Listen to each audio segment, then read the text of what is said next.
স্বাগত খেলাযোগে, আপনাদের সাথে আছি খালিদ জামিল। পিসিবি আর আইসিসির সাথে বৈঠক শেষ করে ঢাকায় ফিরেছেন বাংলাদেশ ক্রিকেট বোর্ডের প্রেসিডেন্ট আমিনুল ইসলাম বুলবুল। কিন্তু প্রশ্ন হলো, লাহোর থেকে তিনি কি নিয়ে ফিরলেন?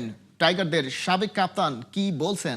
আইসিসির কাছ থেকে পাকিস্তান আর বাংলাদেশকে বলা হচ্ছিল আপার হ্যান্ডে, কিন্তু আইসিসি এই দর কষাকষির কতটা কি মানবে সেটা এখনো নিশ্চিত করা যাচ্ছে না। রিপোর্টে বিস্তারিত। বিশ্বকাপে খেলবে নাকি খেলবে না, কনফিউশন, টেনশন আর সেই সাথে এবার যোগ হয়েছে নেগোসিয়েশন। অর্থাৎ ভারত পাকিস্তান ম্যাচটাকে রীতিমতো দখলদার ক্ষমতাসীন বিসিসিআই আর আইসিসির বিরুদ্ধে অস্ত্র হিসেবে ব্যবহার করছে পাকিস্তান। জয়শা অ্যান্ড কোম্পানিকে যেহেতু এবার দারুণ এক কলে ফেলা গেছে, তাই দাবি দেওয়া আদায়ে মহসিন নাকভিও ডেকে নিয়েছেন বিসিবি বস আমিনুল ইসলাম বুলবুলকে। কারণ বাংলাদেশের হয়েও আইসিসির সামনে কিছু বিষয় আদায় করে নিতে চাইছিল পিসিবি, তাই প্রথম দেখাতেই নাকভিকে ধন্যবাদ জানিয়েছেন বুলবুল। মিটিং শেষে কোনো অফিসিয়াল স্টেটমেন্ট নেই, তবে অনুমান করা হচ্ছে ভারতের বিপক্ষে ম্যাচ খেলা ইস্যুতে এবার ইউটার্ন নিতে চলেছে পাকিস্তান। তবে বয়কটের ঘোষণা যেহেতু তাদের সরকারের তরফ থেকেই এসেছিল এবং খোদ প্রধানমন্ত্রী শাহবাজ শরীফ এ নিয়ে মন্তব্য করেছিলেন, তাই ম্যাচ খেলতে রাজি হওয়ার বিষয়টিও তাদের পক্ষ থেকেই আসবে। লাহোরের স্থানীয় সময় রবিবার সন্ধ্যা থেকে রাত পর্যন্ত হওয়া বৈঠক সম্পর্কে কিছু জানা যায়নি শুরুতে। তবে সোমবার সকালে এনডিটিভি তাদের সোর্সের বরাত দিয়ে জানায়, বাংলাদেশের পক্ষ থেকে আইসিসির সাথে মিটিংয়ে 3টি শর্ত দিয়েছে পিসিবি, তবেই তারা খেলতে রাজি হবে 15 তারিখের ম্যাচ। প্রথম শর্ত, বাংলাদেশ বিশ্বকাপ মিস করলেও তাদের পার্টিসিপেশন মানি দিতে হবে, অথবা তারা যে বিশ্বকাপের প্রস্তুতি নিতে অলরেডি বেশ কিছু খরচ করলো সেটার ক্ষতিপূরণ লাগবে। দ্বিতীয়ত, আইসিসির আয়ের যে অংশটা বাংলাদেশ পায় সেটা বাড়াতে হবে, আর ভবিষ্যতে একটা আইসিসি ইভেন্ট আয়োজনের রাইট দিতে হবে। এর বিপরীতে আইসিসি কি বলেছে সেটা জানাতে পারেনি এনডিটিভি। তবে পাকিস্তানের প্রভাবশালী দৈনিক দ্য ডন বলছে, আইসিসির তরফ থেকে বার্তা একটাই, বাংলাদেশকে ক্ষতিপূরণ দেওয়ার মতো তাদের হাতে কিছু নেই। তবে এটা নিশ্চিত করা যেতে পারে যে বাংলাদেশ তাদের শেয়ারের পুরো ভাগ পাবে। ডন জানাচ্ছে, হেভিওয়েট পার্সোনালিটিদের ওই বৈঠকে মহসিন নাকভি আইসিসির সাথে আলোচনায় বেশ উত্তেজিত ছিলেন। তিনি বলছিলেন, ক্রিকেটে ভারতের এই আধিপত্য, আইসিসির ওপর বিসিসিআই এর এমন প্রভাব পাকিস্তান আর মেনে নেবে না। কিন্তু আইসিসির হয়ে লাহোরে বৈঠক করতে যাওয়া কোচেয়ার ইমরান খাজার পক্ষে এসব দাবি পূরণের কোনো উপায় ছিল না। তিনি কেবলই একজন নেগোশিয়েটর, নীতি নির্ধারক নন। তাই ইমরান খাজার পরামর্শ ছিল তারা বিষয়গুলো যেন আইসিসির অ্যাট্রিবিউশন কমিটির সামনে অথবা বোর্ড মিটিংয়ে ওঠায়, সেখানেই হোক সব সিদ্ধান্ত। আর আপাতত তারা সরে আসুক ভারত ম্যাচ বয়কটের সিদ্ধান্ত থেকে। এরপর অবশ্য মিটিং আর কতদূর এগিয়েছে, বোর্ড মিটিংয়ে যাওয়ার ব্যাপারটা পিসিবি আর বিসিবির পছন্দ হয়েছে কিনা সেটা এখনো জানা যায়নি। তবে এতটুকু বোঝা যাচ্ছে, পাকিস্তান ক্রিকেট বোর্ড ফের প্রধানমন্ত্রী শাহবাজ শরীফের কাছে যাচ্ছে এবং চূড়ান্ত সিদ্ধান্ত সরকারের কাছ থেকেই আসবে। তাই 2-4 মিলিয়ে ধরে নেয়াই যায় ভারতের বিপক্ষে মাঠে নামতে যাচ্ছে পাকিস্তান। তবে সেটা কিসের বিনিময়ে, চাপে ফেলে আইসিসির কাছ থেকে কতটা কি আদায় করে নেওয়া গেল তা জানতে অপেক্ষা করতে হচ্ছে আরো। যদিও ঘড়ির কাঁটা দৌড়চ্ছে ম্যাচ ডে 15 ফেব্রুয়ারি 2026। খালিদ জামিল, একাত্তর। হয়ে গেছে ক্রিকেট দুনিয়ার সবচেয়ে হাই ভোল্টেজ এই বৈঠক। এই মুহূর্তে আপার হ্যান্ডে বাংলাদেশ আর পাকিস্তান। নানা সূত্র থেকে বলছে, বিসিবি 2028 অনূর্ধ্ব-19 বিশ্বকাপ হোস্ট করতে চায়। পিসিবিও বেশ কয়েকটা দাবি জানিয়েছে আইসিসিকে। ভারত পাকিস্তান ম্যাচ নিয়ে শেষ সিদ্ধান্ত নেবেন পাকিস্তানের প্রধানমন্ত্রী শাহবাজ শরীফ। কোহিনুর কোনা জানাচ্ছেন আরো। টি-20 বিশ্বকাপ চলছে ভারত আর শ্রীলঙ্কায়, তবে লঙ্কা কাণ্ড লাহোরে। রবিবারে গাদ্দাফি স্টেডিয়ামে হয়ে গেছে ক্রিকেট দুনিয়ার সবচেয়ে হাই ভোল্টেজ বৈঠক। আইসিসি পিসিবির সাথে বিসিবির সারপ্রাইজিং অ্যাপিয়ারেন্স। ফিজিক্যাল বৈঠকের এই খবরে সবার মনে নতুন করে আশার আলো। 15 ফেব্রুয়ারির ম্যাচটা হচ্ছে তাহলে।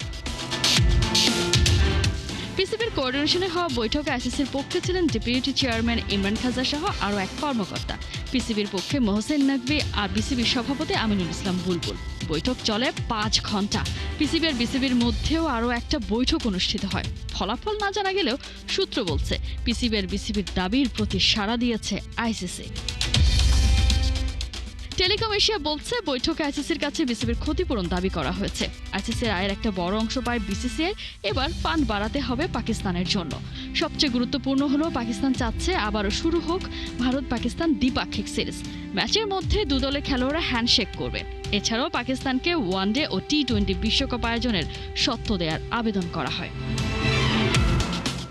3 পক্ষের বৈঠক শেষে আইসিসির হেডকোয়ার্টারে ফিরে গেছেন 2 কর্মকর্তা। পিসিবি চেয়ারম্যানের গন্তব্য পাকিস্তানের প্রধানমন্ত্রী বরাবর।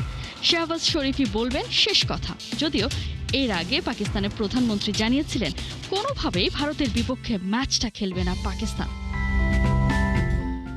তবে কে না জানে, ক্রিকেট দুনিয়ায় ভারত পাকিস্তান ম্যাচটাই যে সবচেয়ে ব্লকবাস্টার। হিসেব বলে শুধু এই একটি ম্যাচকে ঘিরেই থাকে প্রায় 50 কোটি মার্কিন ডলারের বাজার।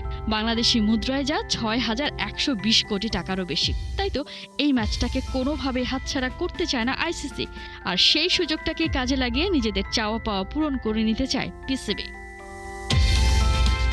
ডজন খানেক বৈঠক শেষে শুরু হয়ে গেছে ফাইনাল কাউন্টডাউন। চলছে ভারত পাকিস্তান সিরিজের কনক্লুশন চ্যাপ্টার। হাতে সময় 48 ঘন্টা। কোহিনুর কণা, 71। বছর বছর বিপিএল এ দেখা যাচ্ছে একগুচ্ছ পাকিস্তানি ক্রিকেটার। এবার পাকিস্তান সুপার লিগে দেখা যেতে পারে উল্টোটা। পিএসএল এ স্মরণকালে সবচেয়ে বেশি বাংলাদেশি ক্রিকেটার দেখা যেতে পারে 2026 সালে। 11 ফেব্রুয়ারি নিলাম আছে 50 জন বাংলাদেশি ক্রিকেটারের নাম। জায়গা পেয়েছেন সাকিব আল হাসান থেকে শুরু করে আহরার আমিনের মতো ক্রিকেটারও। ফয়সাল হাবিবের রিপোর্ট। প্রথমবারের মতো খেলোয়াড় কেনাবেচার নিলাম সিস্টেমে যাচ্ছে পাকিস্তান সুপার লিগ। 11 ফেব্রুয়ারি হবে 2026 পিএসএল এর নিলাম। তাই দেশি বিদেশি মিলিয়ে 879 জন ক্রিকেটারের লিস্ট প্রকাশ করেছে পাকিস্তান ক্রিকেট বোর্ড। 879 ক্রিকেটারের মধ্যে 3টা ভিন্ন ক্যাটাগরিতে সেই তালিকায় জায়গা পেয়েছেন বাংলাদেশি ক্রিকেটাররাও। 2,20,00,000 পাকিস্তানি রুপির ডায়মন্ড ক্যাটাগরিতে আছে সাকিব আল হাসানের নাম। টাইগার অলরাউন্ডারের সাথে এই ক্যাটাগরিতে আছেন মুশফিকুর রহিম। বাংলাদেশ টেস্ট দলের ওপেনার জাকির হাসানও পিএসএল নিলামে 2,20,00,000 রুপির ভিত্তিমূল্য পেয়েছেন। মজার ব্যাপার হলো নিলামের ডায়মন্ড ক্যাটাগরিতে থাকা 3 বাংলাদেশির কেউই নাই বাংলাদেশ জাতীয় দলে, বরং জাতীয় দলের বেশিরভাগ ক্রিকেটার আছেন 1,10,00,000 পাকিস্তানি রুপির ক্যাটাগরিতে। রিশাদ হোসেন, লিটন দাস, তাওহিদ হৃদয়, পারভেজ হোসেন ইমন, তানজিদ হাসান তামিম, তাসকিন আহমেদ, শরীফুল ইসলাম সবাই এই ক্যাটাগরিতে। বিদেশি ফ্র্যাঞ্চাইজি লিগের এই ক্যাটাগরিতে আছে ইয়াসির রাব্বি, রিপন মন্ডল, মাহমুদুল হাসান জয়, মাহফুজুর রাব্বি, জিশান আলমের মতো ক্রিকেটাররাও।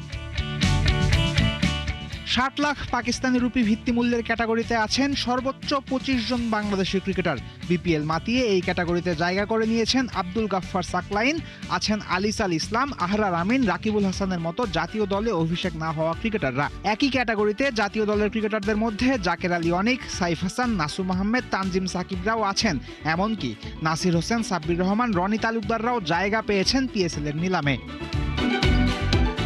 এবার পিএসএল হবে 8 দলের। প্রতিটা দলকে 16 থেকে 20 জনের স্কোয়াড বানাতে হবে, যেখানে বিদেশি ক্রিকেটার কেনা যাবে 5 থেকে 7 জন।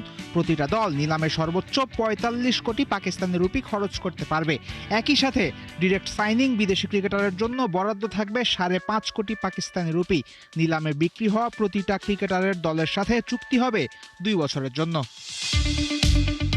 পিএসএল এর ইতিহাসে বছর বছর খেলেছেন একাধিক বাংলাদেশি ক্রিকেটার। গেল আসরেও ছিল টাইগার ক্রিকেটারদের প্রতিনিধিত্ব। এবার কেমন হবে পরিস্থিতি, সেই প্রশ্ন আছে দর্শক মনে। এমন প্রশ্নে পজিটিভ উত্তরও আছে। আইপিএল এর সাথে হবে বলে পিএসএল এ তারকা ক্রিকেটারের উপস্থিতি এমনিই থাকবে কম। তার উপর আছে রাজনৈতিক কারণে আফগান প্লেয়ারদের পিএসএল বর্জনের ডাক। তাই এবার বাংলাদেশি ক্রিকেটারদের চাহিদা বাড়তে পারে আগের চেয়ে বেশি। মুস্তাফিজ তো আছেনই, রিশাদ সাকিবদেরও ডাক পড়তে পারে নিলামে। পেসারদের মধ্যে তাসকিন, শরীফুল, হাসান মাহমুদ, তানজিম সাকিবদের জন্য কারাকারি হতে পারে নিলামে। এদিকে লিটন দাস, সাইফ হাসান, তাওহিদ হৃদয়, তানজিদ তামিম, পারভেজ ইমনরা আলোচনায় থাকতে পারেন ফ্র্যাঞ্চাইজিগুলোর কৌশল ঠিক করার মিটিংয়ে। ফয়সাল হাবিব, 71। নারী ফুটবল লিগের শেষ দিকে এসে ট্রফি উন্মোচন করলো বাফুফে। নয়নাভিরাম পরিবেশে জমকালো আয়োজনে ব্যবস্থা করলেও তাতে মন পাওয়া যায়নি ফুটবলারদের। দেরিতে ট্রফি উন্মোচনের দায়ে সময়কেই দুষছে ফেডারেশন। তবে এবারের আসরের মতো ভবিষ্যতে হেলাফেলা হবে না লিগে, সেই আশ্বাস মিলছে বাফুফের তরফ থেকে। হাসান সজীবের রিপোর্ট। আজকাল প্রি ওয়েডিং ফটোশুট ছাড়া যেমন বিয়ে জমে না, ঠিক তেমনি ট্রফি উন্মোচন ছাড়া টুর্নামেন্টও লাগে পানসে। ১.৫ বছর পর গেল বছরের ডিসেম্বরে শুরু হয় নারী ফুটবল লিগ। আর মাত্র ২ ম্যাচ পরেই যার পর্দা নামবে। ঠিক লিগের শেষ সময় এসে রাজধানীর নয়নাভিরাম স্থানে বাফুফে ট্রফি উন্মোচন। দৃশ্যটা চোখ জুড়ালেও আক্ষেপ ফুটবলারদের কণ্ঠে। হ্যাঁ, সর্বপ্রথমে যখন শুনেছি যে আমাদের এখানে আসতে হবে, তো ট্রফি উন্মোচন হবে, তো ওই জিনিসটা আমার কাছে একটু খারাপ লাগছে। কারণ হলো সর্বপ্রথমই সবসময় দেখি যে ট্রফিটা প্রথমেই লিগ শুরু হওয়ার আগে উন্মোচন হয়। হ্যাঁ, শুরু থেকে তো অনেক কিছু দেখি যে প্রথম যেদিন হচ্ছে লিগ শুরু হয়, সামনের দিকে উদ্বোধনী ম্যাচ থাকে, ট্রফি থেকে বল নিয়ে যাই। তো এখন হয়তো ওরা ভিন্ন একটা প্ল্যানিং করছে। নারী ফুটবল লিগ ঘিরে অভিযোগের ফোয়ারা বইছে। তাড়াহুড়োয় অনেক পরিকল্পনায় ঠিকঠাক কাজে আসেনি।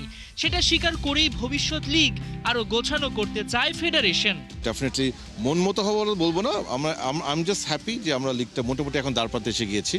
আমাদের যেটা উদ্দেশ্য ছিল মিশন অস্ট্রেলিয়ার জন্য মেয়েদেরকে এনাফ গেম টাইম দেওয়া এবং টপ প্লেয়ার যারা তারা যেন বেঞ্চে না থাকে সেটা আমরা ইনশিওর করতে পেরেছি। I think that was very good. But এবছর তো আবার হবে, এই WFL আবার হবে। আশা করি 2টা টায়ার করে করবো, 1 and 2। সো ডেফিনেটলি আমরা এবার থেকে যে চ্যালেঞ্জগুলো ফেস করেছি সেই চ্যালেঞ্জগুলি আগে আমরা মোকাবিলা করার চেষ্টা করব এবং আরো সুন্দরভাবে করার চেষ্টা করবো ইনশাআল্লাহ। তবে যে লক্ষ্য নিয়ে এই লিগ, মার্চে মিশন অস্ট্রেলিয়া প্রথমবারের মতো এশিয়ান কাপে খেলবে বাংলাদেশের মেয়েরা। প্রশ্ন থেকে যায়, এই লিগ কি সত্যি ছিল প্রতিদ্বন্দ্বিতাপূর্ণ? আমার কাছে মনে হয়েছে যে এইবার লিগটা আগের তুলনায় অনেকটাই কম্পিটিশন হয়েছে। হ্যাঁ, অবশ্যই। তা আগের লিগগুলোর তুলনায় এবার লিগগুলো খুব ভালো। সব ম্যাচগুলোর মধ্যে আপনার সব টিমের মধ্যে আপনার ন্যাশনাল টিম সবাই ছিল, আর আপনার প্রত্যেকটা ম্যাচই খুব কমপ্লিট। পিটার বাটলারের চাওয়াতেই লিগ আয়োজন। লিগ থেকেই নতুন খেলোয়াড় খুঁজে পেয়েছেন আফিদা ঋতুদের কোচ। আমাকে উনি ব্যক্তিগত পর্যায়ে কথা বলেছেন, হি ওয়াজ হ্যাপি। উনি কয়েকটা খেলা দেখতেও গিয়েছেন। আমাকে উনি যেটা বলেছে আমি জানি না কে, এবার উনি 1-2জনকে প্লেয়ারকে সিলেক্টও করেছে, নতুন ফ্রেশ প্লেয়ার পেয়েছে। ও আমাকে বলেছে এই লিগটা না হলে আমি প্লেয়ারগুলি পেতাম না। এই জন্য বলি যে সব সময় যে আসলে লিগটা খুবই গুরুত্বপূর্ণ আমাদের জন্য, কারণ এখানে লিগ চললেই আপনার অনেক ভালো ভালো প্লেয়ার উঠে আসে। ফুটবলারদের চাওয়া নিয়মিত লিগ, তবে শুধু নামেই নয়, চাই সকল সুযোগ সুবিধা আর সম্মানজনক পারিশ্রমিক। সব ক্লাবে তো আমি এটা বলতে পারবো না, তো আমি হ্যাঁ, তো মোটামুটি ভালোই, কিন্তু এর থেকে আরো বেটার হলে আরো ভালো হয়। হ্যাঁ, অবশ্যই আরো বেশি ডিজার্ভ করি, বাট এখন তো দেশের পরিস্থিতি ওরকম মানে ভালো ছিল না, সবকিছু মিলে মোটামুটি আর কি।